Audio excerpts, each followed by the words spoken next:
Continuando o programa Alô Meu Deus, agora é nosso momento da palavra de força e coragem. E a nossa palavra de força e coragem é com a querida coach espiritual Gil Landim, que vai falar conosco. Bom dia, Gil, bem-vinda. Bom dia, Geraldinho, bom dia a todos os ouvintes da Rádio Educadora. E hoje eu começo o programa fazendo uma pergunta.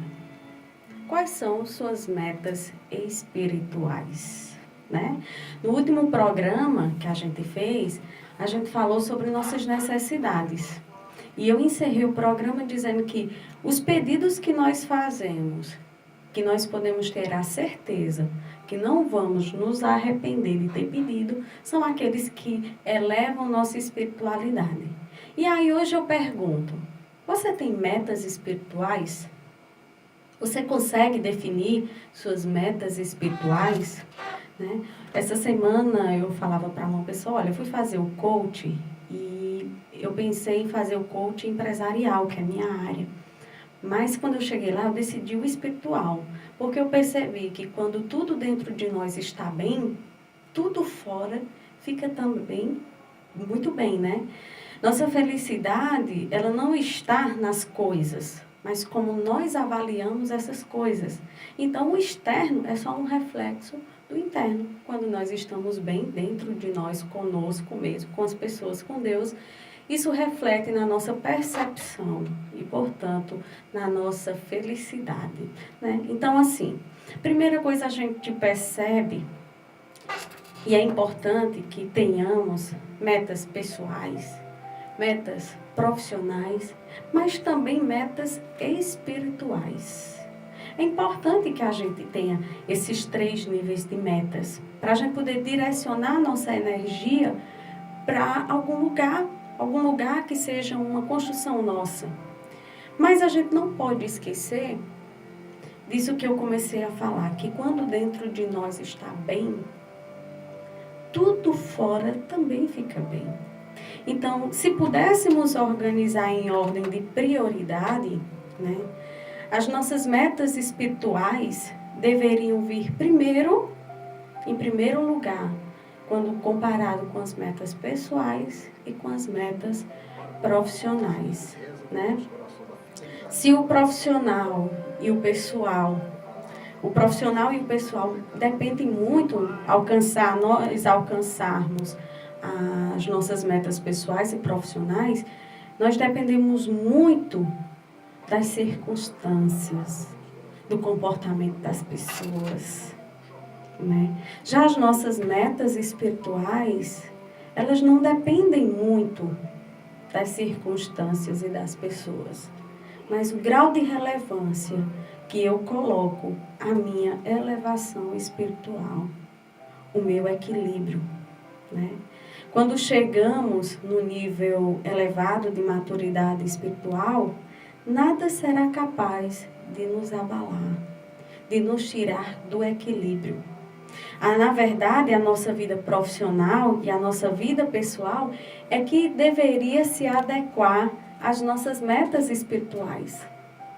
Primeiro as espirituais e depois as profissionais e as pessoais se adequarem às nossas metas espirituais. As nossas metas espirituais apontam para o caminho que nos leva a uma experiência com Deus. Essas metas nos proporcionam experimentar o amor de Deus através dos acontecimentos nas nossas vidas, por meio das nossas relações com as pessoas e por meio da contemplação de toda a criação de Deus. Então, nossas metas espirituais é uma sintonia com Deus e com toda a sua criação. Minhas metas espirituais também apontam para o que está além da nossa capacidade humana de enxergar as coisas.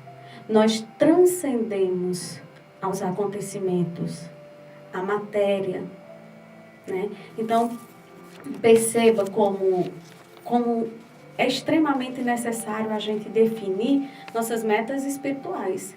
E definir metas espirituais não é dizer, eu vou rezar um terço por dia, eu vou ler a Bíblia todo dia, eu vou para a missa toda semana. Não. Nossas metas espirituais têm a ver com transformação.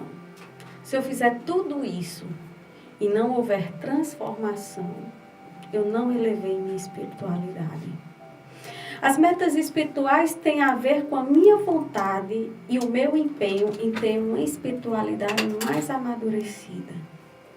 Tem a ver com minhas necessidades estarem mais focadas em moldar quem eu sou, buscando a minha essência, que é a parte de mim que se encontra a centelha divina, me conectando com Deus, o meu Criador. As metas espirituais têm a ver com as buscas que realmente preenchem nossos vazios e que não ficam vulneráveis às decisões dos outros, nem do poder, nem do dinheiro, nem da matéria.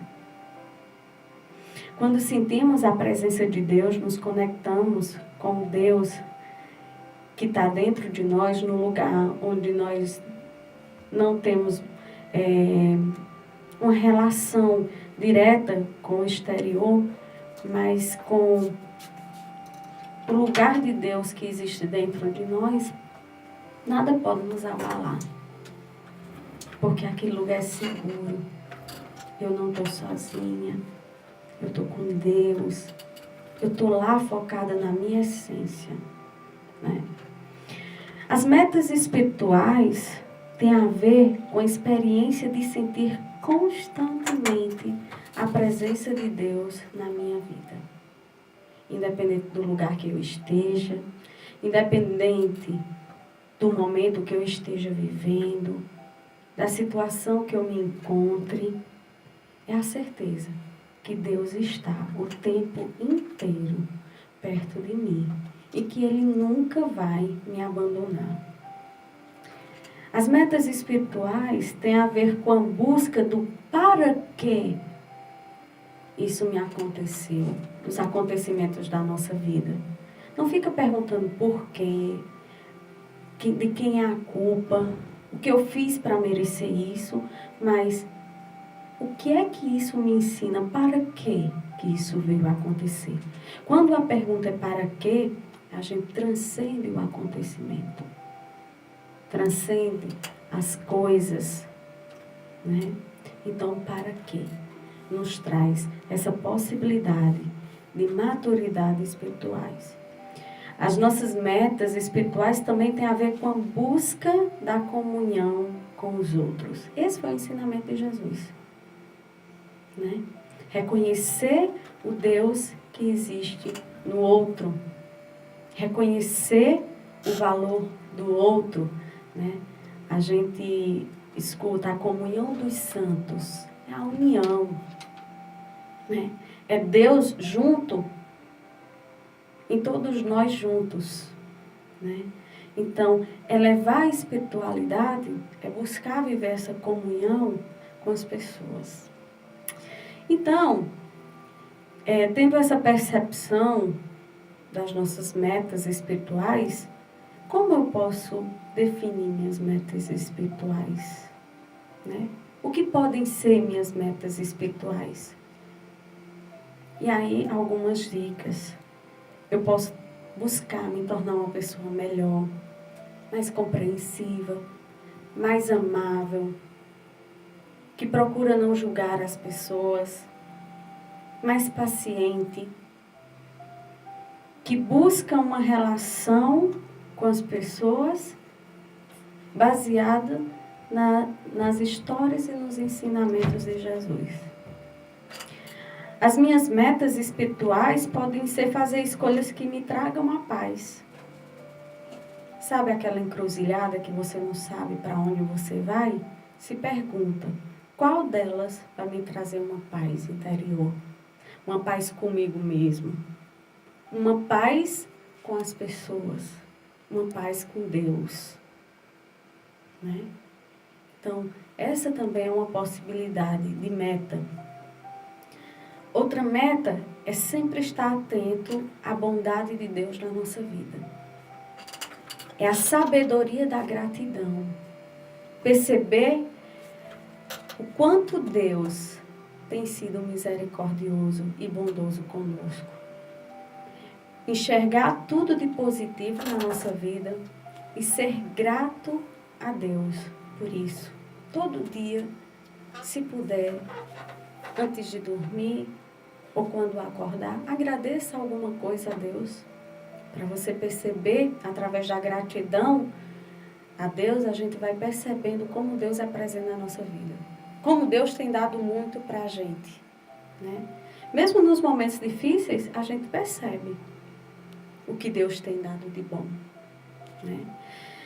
Também buscar ser grato às pessoas. Ser grato aos nossos pais, eles podem ser, na sua cabecinha, a pior pai e mãe do mundo.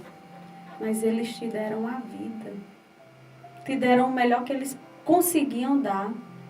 O que se permitia dar. Ninguém nasce obrigado a servir. Os pais, muitas vezes, nos servem por amor. Né?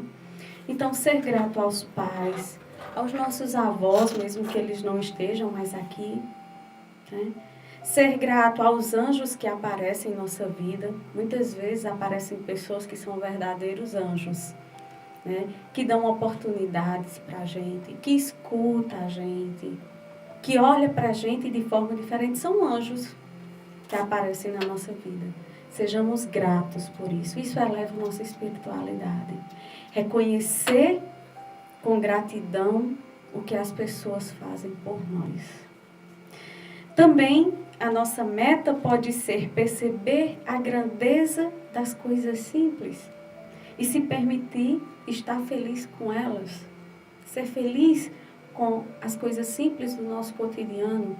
O fato de ter um emprego, o fato de ter um lugar para morar, o fato de ter alimento, ou de ter pessoas que nos ajudem, né? Perceber na simplicidade a grandeza. Isso também eleva a nossa espiritualidade. Sentir a presença de Deus nas pessoas. Como tem sido difícil cada vez mais a gente perceber nas pessoas a presença de Deus. Quantas vezes nós olhamos para as pessoas em busca de um inimigo, né? Se protegendo o tempo todo, julgando o tempo todo, quando na verdade nós poderíamos buscar onde está Deus nessa pessoa. Onde é que Deus habita nas atitudes dessa pessoa? E buscar perdoar essas pessoas, por elas não serem do jeito que nós gostaríamos que elas fossem. Perdoe. Perdoe. Perdoar também liberta a nossa espiritualidade. Perdoe as pessoas por elas não terem feito do jeito que você esperava que elas fizessem. Delas não terem correspondido às suas expectativas. Delas não serem e não se comportarem como você gostaria que elas fizessem.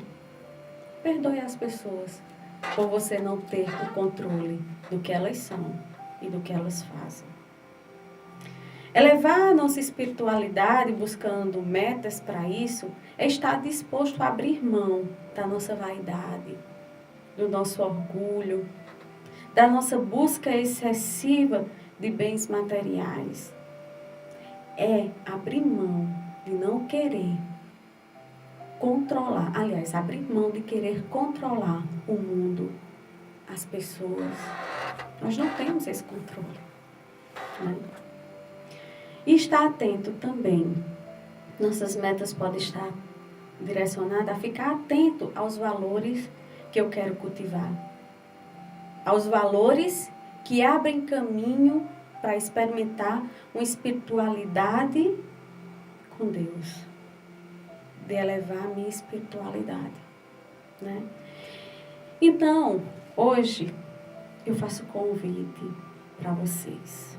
Pegue um papelzinho, trace suas metas espirituais para a sua vida e as coloque em primeiro lugar. Faça suas profissionais, pessoais também, mas antes, prepare as suas metas espirituais e as coloque em primeiro lugar. Dessa forma, você verá que sua vida vai se transformar num verdadeiro paraíso. Porque o paraíso é o nosso encontro com Deus, é a nossa convivência com Deus. Então nós podemos sim vivenciar o paraíso, mesmo estando aqui no mundo, passando por dificuldades, aprendendo com elas, se elevando com elas, ensinando aos outros, sendo feliz por ter a certeza de que Deus está perto de nós o tempo inteiro. E não só ter a certeza, se permitir sentir a presença de Deus o tempo todo perto de mim, perto de você, perto de todos nós. Porque Deus não nos abandona nunca. Tá bom? Fica a dica aí para vocês. Um beijo no coração de todos vocês. Fiquem com o nosso bom Deus. Já?